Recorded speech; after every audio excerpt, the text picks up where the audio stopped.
Hello guys, rebel star Prabhas latest movie కల్కి 2898 AD cinema అన్ని చోట్ల ఎక్సలెంట్ కలెక్షన్స్ తో దుమ్ము లేపుతుంది. రెండో వీకెండ్ లో కూడా సినిమా మంచి కలెక్షన్స్ ని వసూలు చేసింది. 11వ రోజు తెలుగు రాష్ట్రాల్లో 10 కోట్ల షేర్ అందుకొని రికార్డు బ్రేక్ చేసింది సినిమా. ఒకసారి కల్కి సినిమా 11వ రోజు తెలుగు రాష్ట్రాల్లో సాధించిన కలెక్షన్ ని చూసుకుంటే నైజాంలో 4.39 కోట్లు, సీడెట్ లో 1.25 కోట్లు, యుఏలో 1.35 కోట్లు, ఈస్ట్ లో 71 లక్షలు, వెస్ట్ లో 53 లక్షలు, గుంటూరులో 64 లక్షలు, కృష్ణాలో 79 లక్షలు, నెల్లూరులో 35 లక్షలు, ఆంధ్రప్రదేశ్ తెలంగాణ టోటల్ గా 10.01 కోట్ల షేర్ ను 15.30 కోట్ల గ్రాస్ ని అందుకుంది. సినిమా 11 రోజుల్లో తెలుగు రాష్ట్రాల్లో సాధించిన కలెక్షన్ ని చూసుకుంటే నైజాంలో 80.68 కోట్లు, సీడెట్ లో 18.63 కోట్లు, యుఏలో 18.89 కోట్లు, ఈస్ట్ లో 10.99 కోట్లు, వెస్ట్ లో 8.16 కోట్లు, గుంటూరులో 9.92 కోట్లు, కృష్ణాలో 10.04 కోట్లు, నెల్లూరులో 5.27 కోట్లు,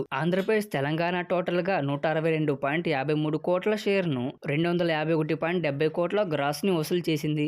ఓవరాల్ గా సినిమా 11 రోజుల్లో తెలుగు రాష్ట్రాల్లో సాధించిన కలెక్షన్ ని కాకుండా ఇంకా 5.42 కోట్ల షేర్ ని అందుకుంటే క్లీన్ హిట్ అవుతుంది. గాయస్, ఈ వీడియోని లైక్ చేసి మన ఛానల్ ని సబ్స్క్రైబ్ చేసుకోవడం మర్చిపోమాకండే.